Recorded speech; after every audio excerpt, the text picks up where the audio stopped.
Ang muling pagsasama nina Joshua Garcia at Julia Barreto sa interview ng Metro Talks ay isang patunay na ang kanilang tambalan ay buhay pa rin sa puso ng mga tagahanga, kahit naghiwalay na sila bilang magkasintahan.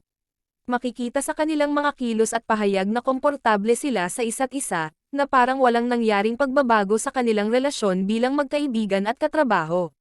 Si Joshua, na aminadong gusto pa rin si Julia bilang kaeksena, ay kitang-kitang blumang at gwapo sa interview. Ganito rin si Julia, na kahit naghiwalay na sila, ay nagpahayag ng pagpapahalaga kay Joshua, lalo na sa pagiging gentleman nito. Ang kanilang mga pahayag ukol sa proyekto nilang, Unhappy for You, ay puno ng saya at pagmamalaki. Ikinwento ni Joshua na si Julia ay patuloy pa ring maalaga, na hindi nagbago mula noong magkasama sila dati. Para naman kay Julia, ang pagiging gentleman ni Joshua ay isang katangian na patuloy niyang hinahangaan. Ang kanilang pagiging komportable sa isa't isa ay hindi may kakaila. Para silang hindi nagkaroon ng hiwalayan, at tila magkasintahan pa rin sa paraan ng kanilang pakikitungo. Masaya silang nagkakatuwaan, at nagbabahagi na ng mga tawanan sa set, na nagpapakita ng malalim na koneksyon na nananatili sa kanila. Ang kanilang mga paboritong linya mula sa pelikula ay nagbibigay diin sa damdaming mayroon pa rin sila para sa isa't isa.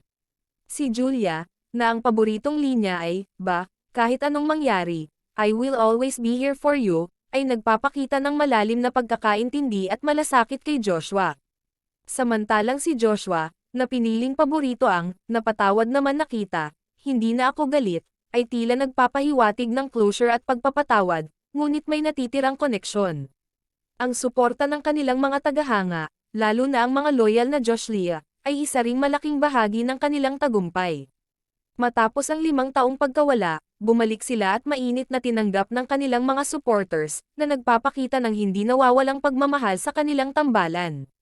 Ang kanilang pagsasama, kahit bilang magkaibigan lamang ngayon, ay isang inspirasyon, na sa kabila ng mga pagsubok at pagbabago, ang tunay na pagkakaibigan ay mananatiling matatag. Alam mo, feeling ko rin.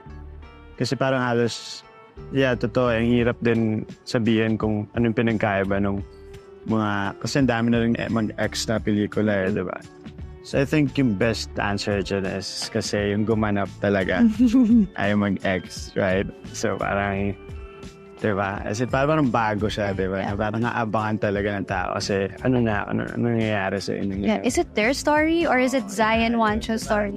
I mean, din. May curiosity. May curiosity din tao. Yeah. That's right. Actually, I think that's the right answer. Nandun pa rin yung pag-aalaga niya sa lahat. Naman, lalo sa akin, diba? Parang gusto niyang ma-make sure na okay ako palagi, okay yung lahat palagi. So, I think, ang laking impact nun sa set pagka ganun yung parang co-actor. And syempre kami yung parang lead dito Dapat kami yung mas maganda yung vibe sa set. Ako naman with Josh, he's still the gentleman that he was when I met him, and he is still the gentleman that he is today. So, I'm so happy that he's still that way, and that he still looks out and cares for my well-being and everybody else's on the set. Na-enjoy ko lang siya kasama sa trabaho. So yung parang pag siya yung ka-eksena ko, mararamdaman ko yung dapat kong maramdaman sa eksena. Yung kailangan kong maramdaman. So una-una, hindi madamot si Julia sa eksena. Napaka-giving niya. And then, nagustuhan ko rin sa kanya yung kung paano siya magtrabaho, kung paano siya sa script, kung paano siya magdetalye ng mga beats, ng mga linya. So, that's something na natutunan ko na rin sa kanya. Bukod sa natutunan ko na siya sa ibang actors, pero nagulat ako na ginagawa niya na rin yung ganun. So, parang, wow. Something new. Something new. Same old. I don't know how we got so lucky that everything just came so naturally and easy. Walang naging challenge reuniting with Josh again. He's in such a good headspace and in a good place in his life that it really shows in his aura and the way niya paano siya makisama sa tao, and even to me. So, I don't know, parang ang swerte namin na nakakagawa pa kami ng pelikula na magkasama, na genuinely okay kami, masaya kami, nakakapag-share pa kami nakakapagtawanan pa kami. Parang, I guess it's rare and yun, doon ako sobrang thankful kasi it was easy with him doing this. Just opening the old one. I'm just kidding. Old wounds. No, hindi I'm joke lang yun. I think constant communication, like we always had to Parang talk. wala na din kami ng time to like prepare na. Alam mo yun? Salang din talaga. Oo, Agad after kapag lockdown. nabigay ng script sa amin, nabasa lang namin yung script and then after Lookpas na, dire-diretso ngayon at nagnaga na kami. So parang, habang ginagawa namin yung pelikula, dun pa lang namin nadidiscover din yung mga Yeah. characters na. Mhm. So That's parang, importante talaga yung collaboration Tsaka communication. and communication with Direk also. Yeah. And laki nang naging tulong ni Direk sa characters namin. Wow. You wanna do the cocktail? Oh my gosh, that's sad. Hindi na yun yung sasabihin ko dapat eh. Why do you like the sad ones? Yung kasi yun yung sa trailer. No, but there's also one in the teaser that I was gonna say. Ano yan? Ba, kahit anong mangyari, I will always be here for you. Is my favorite line. Oh. Ako? You can do the cocktail taste. That means it's your favorite line. Napatawad naman na kita, hindi na ako galit. Oo. Direk. Ang mature mo ah. Sagot ni Zaid. Nagtanong ka pa nun, Ah? Sabi ko, sasagot ako. Sinasagot ko lang yung tanong mo sa akin. kanina, Hindi na ako galit, napatawad na kita. look at you, you're not a boy anymore. Mature mo na. I'm proud of you. Oh. Ano yung boy excel? So, how do you So- like that? Is it good? Ano yun? Masarap ba? Masarap ba? There's other like, mahaba pa kasi yung scene niya. We could go on. I still remember the scene. Ako nakalimutan ko na yung iba. Ba? Ako sige, maiba naman. Siguro breakup in friendship. Pwede din yun, right? I think what's beautiful about it's so painful, breakups in friendship. Personally, that's the most painful for me, breakups in friendship. But I feel like the most beautiful part about it is that it opens doors for people who are meant to be in your life and who are meant to be your truest, realest friends. So, yun yung maganda din. Kaya na lang din ako, break up with friends. Yun, totoo yun yung pinaka malungkot. Pero parang, sa buhay kasi kapag hindi mo ginawa yan, parang hindi ka rin mag-grow eh. Parang kailangan may ma-meet ka rin mga bagong tao. Like right now ako, like, hindi na ako friends. Friend ko pa rin sila from Yes. Batangas, di ba? Gets. Pero syempre, since hindi na ako nakaka-uwi, nawala na yung connection namin. Nawala Yeah. na yung parang On. araw magkasama On. yung bond, di ba?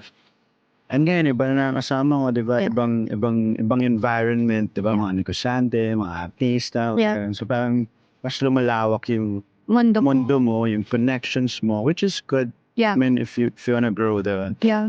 based on my experience, Yeah. What? Yeah, it's okay. pag kailangan mo talaga ng time to process everything, kailangan mong tanggapin yung nangyari sa sarili mo. Kailangan bumalik yung respeto sa sarili mo. Kasi naniniwala ako na during that process, marirealize mo rin na yung mga naging mali mo sa relationship na yan. Kapag tinanggap mo yung mga mali na yan, maka-move on ka na eventually. Ako, I have a favorite saying that my mom says every time I'm going through something. She says, it gets worse before it gets better. So, when you're hurting now, naturally it's gonna hurt more and more and more, but eventually it's gonna get better.